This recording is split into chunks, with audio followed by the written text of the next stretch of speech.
Fashion লাইফটা খুব পছন্দের ছিল। আমার বাবা বিজেপিতে ছিল, তো সে হচ্ছে সবসময় আমাকে না মানে ওয়েস্টার্ন ড্রেসে পরাতে অনেক পছন্দ করতো। আমি ছোটবেলা থেকে যখন ফ্যাশন শোগুলো দেখতাম আমি আব্বুকে বলতাম যে আব্বু এটা এরকম এটা কোথায় গেলে হয়। আব্বু বলতে এটা টিভিতে হয়, আমাকে বলতো না। বড় যখন বললাম তখন বুঝলাম যে এটা হচ্ছে ফ্যাশন বা মিডিয়া ইন্ডাস্ট্রি।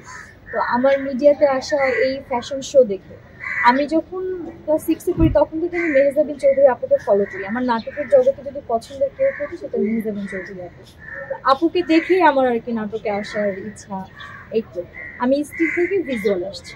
আমি কিন্তু নিট, তারপরে হচ্ছে ভোগ, এইগুলার স্কুলে ফটোশুট করছি প্রথম দিকে।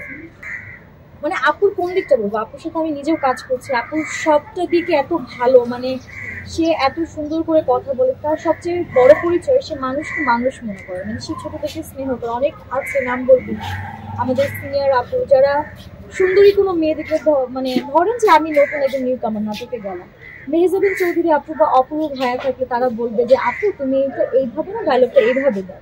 অন্য কেউ হলে এই তুমি পারো না, তারা এরকম করে কথা বলতো। আপুর এই জিনিসটা প্রত্যেকটা আর্টিস্টকে কিভাবে শেখানো বলা মানে অমায়িক সুন্দর। দেশের বাইরে আমার হচ্ছে আর কি তামিলের মধ্যে যে সামান্তা নামে যে নায়িকা আছে, সামান্তা আর হচ্ছে আলিয়া ভাট।